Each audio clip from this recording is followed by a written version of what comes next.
Hello students, जैसे कि बेटा हमारा टॉपिक है आज का absolute deviation and relative deviations. ठीक है, इसके पहले हम लोगों ने एरर्स पढ़ा था। ठीक है, एरर में दो फॉर्मूलास पढ़े थे। कौन से बेटा? एब्सोल्यूट एरर और रिलेटिव एरर। ठीक है, एब्सोल्यूट एरर के अंदर में फॉर्मूला क्या था आपका? Observe value minus true value. ठीक है, बाद में रिलेटिव एरर में क्या था? जो रेशियो था, दोनों का रेशियो था। कौन सा? एब्सोल्यूट एरर और ट्रू वैल्यू इनटू 100। ये जो था ये प्रीवियस सेशन में, प्रीवियस वीडियोस में हमारा टॉपिक हो चुका था। साथ में हम लोगों ने उससे रिलेटेड वन एग्जांपल भी उसका देखा था। ठीक है, उसी से रिलेटेड आपके एक्सरसाइज में कुछ एग्जांपल्स होंगे या फिर कहीं और से आपको एग्जांपल्स मिलते हैं, तो आप उसके हिसाब से प्रैक्टिस करना है। ठीक है, बाद में तो हम लोग प्रैक्टिस करने वाले हैं इससे, तो ठीक है। नाउ नेक्स्ट टॉपिक जो है आपका, आज का जो टॉपिक है अपना, एब्सोल्यूट डेविएशन और रिलेटिव डेविएशन। ठीक है, इसके फॉर्मूला भी हम लोगों ने पढ़ चुके थे। इसके पहले क्या था? Absolute deviation is equal to mod, वो साइन किसकी थी? Mod of observe value minus mean. अब मीन कैसे निकलता है आपको पता है? जो भी वैल्यू आपको ऑब्जर्व होती है उनका सम करना डिवाइडेड बाय जितनी वैल्यूज है उसका नंबर ऑफ से डिवाइड करना, वो तो मीन निकल जाएगा। ऑब्जर्व वैल्यू मतलब जो वैल्यू आपको मिली है, ऑब्जर्व हुई है वो वैल्यू, लेकिन किसके अंदर में? मॉड के अंदर में। और मॉड की एक चीज मैंने आपको बताई थी, मॉड के अंदर मान के चलो निगेटिव वैल्यू तो भी आती है, फिर भी हम उसे क्या करते हैं? पॉजिटिव में ही लिखते हैं। नाउ इसके बाद में आपको क्या निकालना होता है? Relative deviations. रिलेटिव डेविएशंस के लिए हमको फॉर्मूला क्या यूज करना होता है? Mean absolute deviation. मैंने बोला तभी था कि फॉर्मूला आपको थोड़ा सा गड़बड़ करेगा, लेकिन अभी प्रॉब्लम जो देखेंगे उसमें क्लियर हो जाएगा। मीन एब्सोल्यूट डेविएशन, जो एब्सोल्यूट डेविएशन निकलेगा उन सभी का आपको मीन निकालना है, और जो टोटल मीन से उसको डिवाइड करना। जो टोटल मीन निकलेगा, पूरी वैल्यूज का मीन, बाद में जो एब्सोल्यूट डेविएशन निकलेगा उनका मीन, और मल्टीप्लाई बाय 100% से अगर करते हैं तो आपका रिलेटिव डेविएशंस निकलेगा। ठीक है, ये दो फॉर्मूला ध्यान में रखना। नाउ उसी से ये दोनों फॉर्मूला से रिलेटेड हम प्रॉब्लम जो देखते हैं वहां पे आपको ये सब डाउट्स आपके क्लियर हो जाएंगे। देखो क्या है, द 3 आइडेंटिकल सैंपल्स आपको दिए है कि 3 आइडेंटिकल सैंपल्स दिए किसके? पोटेशियम क्लोरेट के। ठीक है, आर डिकम्पोज, तो पोटेशियम क्लोरेट को उन्होंने डिकम्पोज किया और 3 आइडेंटिकल सैंपल्स आपको मिले। ठीक है, उसके अंदर में आपको क्या मिलता है? देखो इसको थोड़ा निगलेक्ट किया तो भी चलेगा। The mass of oxygen is determine, तो वो जो पोटेशियम क्लोरेट है तो उसके अंदर में जो मास ऑफ ऑक्सीजन आपको दिए हैं, जो डिकम्पोज हमने किया तो उसके अंदर में जो मास ऑफ ऑक्सीजन था वो क्या क्या दिया है, या फिर आपको डिटरमाइन क्या हुआ? Mass of oxygen to be 3.87 gram, मतलब सैंपल फर्स्ट बोल सकते हैं हम उसको, पहले सैंपल का 3.87 ग्राम, दूसरे का दिया है बेटा 3.95 ग्राम, और तीसरे का दिया है 3.89 ग्राम फॉर दी सेट। ठीक है, इन तीनों का एक सेट है, ग्रुप है, उनके अंदर में तीनों ऑक्सीजन के मासेस जो आपको अलग अलग दिए हैं। नाउ कैलकुलेट आपको क्या करना है? Calculate absolute deviations and relative deviations, ये दोनों आपको निकालना है। ठीक है, तो सबसे पहले हम क्या करते हैं? सॉल्यूशन। सॉल्यूशन में क्या लिखते हैं? गिवन डेटा या फिर गिवन दैट। ठीक है, क्या दिया पहला? मास ऑफ ऑक्सीजन, या फिर अपन ऐसा लिख सकते हैं मास ऑफ फर्स्ट ऑक्सीजन, या फिर मास ऑफ ऑक्सीजन, मैं ब्रैकेट में फर्स्ट कर देता हूं, मतलब पहले ऑक्सीजन का मास कितना दिया बेटा आपको? 3.87 ग्राम। ठीक है, नाउ दूसरे का मास ऑफ, या फिर mass of first sample of oxygen, ऐसा भी लिख सकते हो आपके हिसाब से। आपके टेक्स्ट बुक में शायद ये प्रॉब्लम सॉल्व करके दिया, लेकिन वहाँ पे एक बॉक्स में ही दिया है, डायरेक्ट जंपिंग दी है। ठीक है, उस हिसाब से भी आप लिख सकते हो। मास ऑफ ऑक्सीजन फर्स्ट, दूसरा मास ऑफ ऑक्सीजन जो सैंपल है कौन सा? सेकंड, कितना दिया बेटा? 3.95 ग्राम, और तीसरा अगर देखते हैं मास ऑफ ऑक्सीजन, मैं थर्ड नंबर दिख रहा हूँ यहाँ पे, तो ये कितना दिया आपको? 3.89 ग्राम। ठीक है, बाद में आपको क्या निकालना है? कैलकुलेट, क्या करना है? एब्सोल्यूट डेविएशन निकालना है, ये आपको फाइंड आउट करना है। ठीक है, और दूसरी चीज क्या करना है? Relative deviation. रिलेटिव डेविएशन ये आपको निकालना है, ये दोनों चीज आपको निकालना है। ठीक है, अब आपको एब्सोल्यूट डेविएशंस अगर निकालना है, पहला फॉर्मूला, तो वहां पे आपको ऑब्जर्व्ड वैल्यू और मीन चाहिए। तो अपने पास तो बेटा ऑब्जर्व्ड वैल्यू है, फर्स्ट सेकंड थर्ड तीनों की ऑब्जर्व्ड वैल्यू है, लेकिन मीन है क्या? नहीं। तो फर्स्ट अपॉन हमें क्या करना पड़ेगा? सबसे पहले बेटा नाउ टू फाइंड मीन, सबसे पहले आपको क्या करना पड़ेगा? मीन निकालना पड़ेगा। अब मीन कैसे निकालते हैं? सिंपल सी बात है, ऑब्जर्व्ड वैल्यू इन तीनों का एडिशन डिवाइडेड बाय 3 टाइम्स है तो डिवाइडेड बाय 3, 4 टाइम्स है तो डिवाइडेड बाय 4, 5 टाइम्स है तो 5 डिवाइडेड बाय 5, उस हिसाब से हम मीन निकालते हैं। तो मीन इक्वल्स टू क्या करेंगे हम? तो सिंपल सी बात है, ये क्या होगा? 3.87 प्लस 3.95 प्लस 3.89, इन तीनों का सम करेंगे डिवाइडेड बाय 3। ठीक है, सिंपल सा है। अगर हम इनका एडिशंस करते हैं 3.87, 3.95, 3.89, इनका अगर हम क्या करेंगे बेटा, सिंपल सा है, अगर इनका हम एडिशंस करेंगे तो ये क्या होगा 14, 5, ये होगा 1, यहाँ पे 1 फिर से, ये हो जाएगा आपका 7, ये 2 और ये हो जाएगा 11। मतलब ये क्या होगा 11.71, क्या होगा ये 11.71 डिवाइडेड बाय 3। अगर आप इसे सॉल्व करते हो, ठीक है, मैं यही लिख देता हूँ, अगर आप इसे सॉल्व करते हो ये कितना हो जाएगा 3 3 जा 9, मतलब 2 बचे। सिंपल सा, इसका आंसर आएगा 3.90। मतलब जो मीन है सबका मीन, टोटल मीन, वो कितना मिला आपको 3.90। Got the point. अब आपको क्या करना है, फर्स्ट अपन, ये तो मीन निकल गया, ठीक है, अब आपको क्या करना है, ऑब्जर्व वैल्यू भी दी है तो एब्सोल्यूट डेविएशन आप निकाल सकते हो। सो देयरफॉर हम एब्सोल्यूट डेविएशन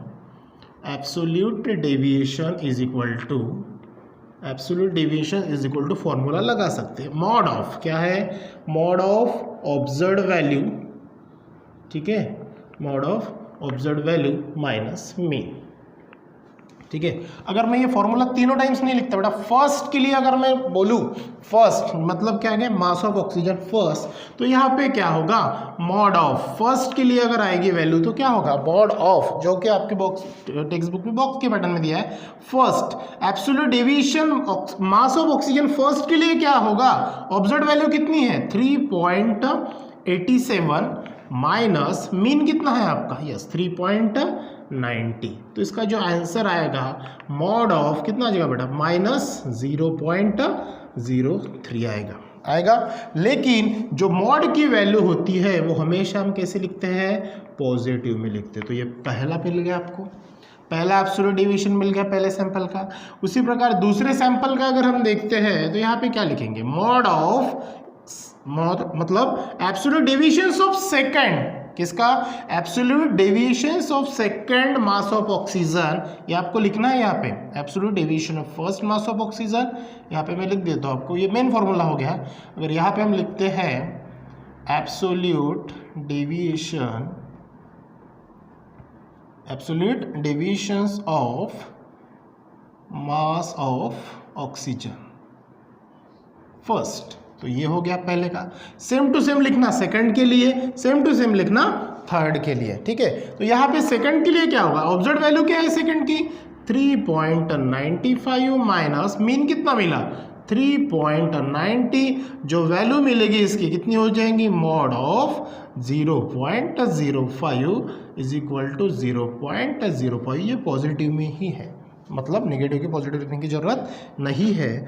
और थर्ड का अगर हम देखते हैं तो थर्ड का क्या है, सिंपल सा है, वही क्या होगा, मॉड ऑफ क्या है वैल्यू आपकी 3.89 माइनस मीन कितना मिला 3.90, मतलब इसका जो मीन निकला वो कितना मिला माइनस 0.01, और इसी को हम क्या लिखते हैं बेटा 0.01। ठीक है, तो ये हो गया आपका जो एब्सोल्यूट डेविएशंस, जो तीनों का अलग अलग आपको निकालना था, पहले सैंपल का, दूसरे सैंपल का और तीसरे सैंपल का। ठीक है, पहले का कितना मिला 0.03, दूसरे का कितना मिला 0.05 और तीसरे कितना मिला 0.01। अब ये जो मीन निकाला, ये जो रिलेटिव डेविएशंस में आपको आएगा, ये टोटल मीन हो गया, ठीक है ना, ऑब्जर्व वैल्यू का मीन ये हो गया। अब इसके ऊपर क्या, मीन ऑफ एब्सोल्यूट डेविएशन। ठीक है, अब हमने क्या किया, 3 अलग अलग आपको सैंपल दिए थे 1 2 3, तो पहले का मीन निकाला, मतलब एब्सोल्यूट डेविएशन पहले का 0.03, दूसरे का 0.05, तीसरे का 0.01। अब इन तीनों का आपको क्या करना है, मीन करोगे तब जाके एब्सोल्यूट डेविएशंस का मीन निकलेगा। जैसे यहाँ पे मीन निकाला, उसी प्रकार वहां पे एब्सोल्यूट डेविएशंस का मीन करना पड़ेगा, वो value divided by total mean, तब जाके आपका रिलेटिव डेविएशन निकलेगा। समझ में आया। नाउ सेकंड, यहाँ पे हम लोग क्या बोल सकते हैं, देयरफॉर जो मीन एब्सोल्यूट डेविएशन है, तो ये तो हो गया आपका, ये तो मिल गया एब्सोल्यूट डेविएशन, तीनों सैंपल के अलग अलग मिल गए। अब इनका अगर हम क्या करें, मीन एब्सोल्यूट डेविएशन आपको पहले ही निकालना पड़ेगा। क्यों, क्योंकि नेक्स्ट इसमें आपको क्या निकालना है, नेक्स्ट इसमें आपको निकालना पड़ेगा रिलेटिव डेविएशन, और रिलेटिव डेविएशंस के लिए मीन तो पता है, लेकिन मीन एब्सोल्यूट डेविएशंस आपको पता नहीं है। तो यहाँ पे जो फॉर्मूला आएगा वो क्या आएगा, मीन एब्सोल्यूट डेविएशन, मैं यहाँ पे जगह नहीं, थोड़ा सा मैं यहाँ पे लिख देता हूँ, डेविएशन इज इक्वल टू क्या होगा, इन तीनों का एडिशन करो, क्या होगा 0.03, 0.05 plus 0.01 divided by 3 times terms है, तो हम क्या करेंगे यहाँ पे इसको ही करेंगे डिवाइडेड बाय 3 करेंगे। अब इन तीनों का एडिशन करो, 3, 5, 8 और 1 4, मतलब ये क्या हो जाएगा 0.09 डिवाइडेड बाय 3। इसका सिंपल सा आंसर क्या आएगा 0.03। ये हो गया आपका मीन एब्सोल्यूट डेविएशंस का मीन। ठीक है, मतलब यहाँ पे हम लोग लिख सकते हैं, और ये क्या रह सकता है, तो यहाँ पे जो है ये पॉजिटिव है, ये नेगेटिव है, ये सभी वैल्यू है, मतलब जो मीन एब्सोल्यूट डेविएशन जो है ये क्या रह सकता है आपका is equal two plus minus 0.03 ये रह सकता है। ठीक है, नाउ क्या फाइंड करना है आपको, नाउ क्या फाइंड करना है, दूसरा relative deviation. Relative deviation, relative deviation is equal to, formula क्या है, क्या है formula, simple, mean absolute deviation, थोड़ी जगह नहीं तो मैं शॉर्ट में लिख रहा हूँ, देख लेना थोड़ा सा, mean absolute deviation upon mean into 100%, है ना ये वैल्यू। ठीक है, अब यहाँ पे मैं थोड़ा सा समझने के लिए बेटा कलर पेन यूज़ करता हूँ ताकि आपको वो वैल्यू समझ में आए। चलो यहाँ से लिख दे, ठीक है, वैल्यू यहाँ से पुट कर रहा हूँ, कितना है मीन एब्सोल्यूट डेविएशंस कितना है आपका, सिंपल है 0.03, टोटल मीन कितना है आपका 3.90 और मल्टीप्लाई बाय क्या करना है आपको 100%। ठीक है, जब आप इसे सॉल्व करोगे 0.03 डिवाइडेड बाय 3.90, इसको जब आप सॉल्व करोगे तो इसका जो आंसर आता है वो आता है आपका 0.00769 इंटू 100%।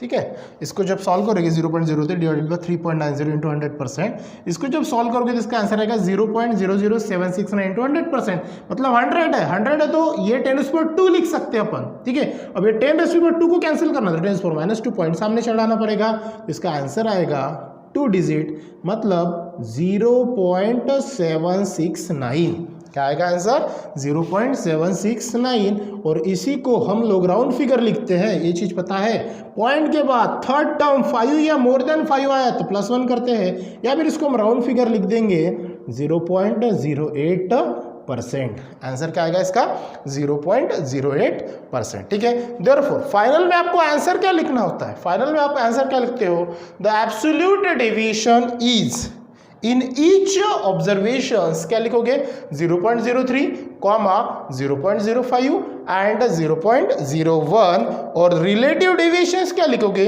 0.08, ये आपको लिखना पड़ेगा। ठीक है, तो ये था बड़ा सिंपल सा प्रॉब्लम, इसी से रिलेटेड मैं आपको क्या करता हूँ एक होमवर्क एग्जाम्पल में सॉल्व करने देता हूँ।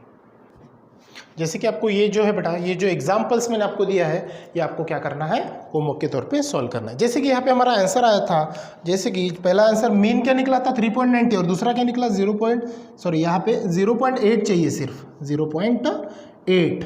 ठीक है ना, इसको राउंड फिगर लेगा ना 769, इसको हम लोगों ने 0.8। ठीक है, ये थोड़ा सा देख लेना, सुधार लेना इसको।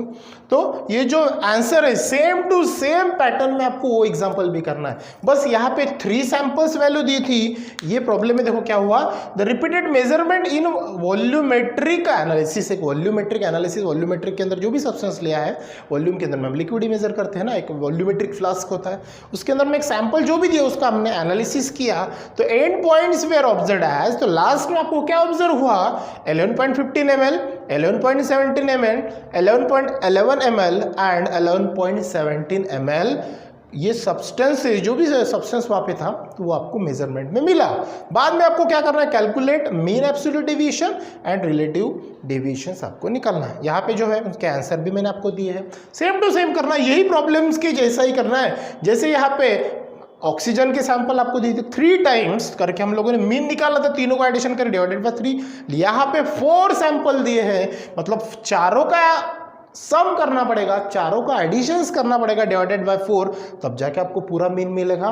उसके बाद में हम लोग क्या करेंगे, एब्सोल्यूट डेविएशन निकालेंगे, जो ऑब्जर्व वैल्यू दी है और जो आपको मीन मिला है वहां से निकालोगे, 1 बाय 1 चारों का मीन निकलेगा, फिर मीन एब्सोल्यूट डेविएशन उनका मीन निकलेगा, बाद में आपका रिलेटिव डेविएशन निकलेगा। समझ में आया? तो सेम टू सेम आप ट्राई करना, रिलेटेड प्रॉब्लम्स होंगे वो भी ट्राई करना, ठीक है बेटा। तो आंसर भी मैंने वहाँ पे आपको दे दिए। नेक्स्ट टॉपिक कंटिन्यू करेंगे हम नेक्स्ट वीडियोज में। So thank you.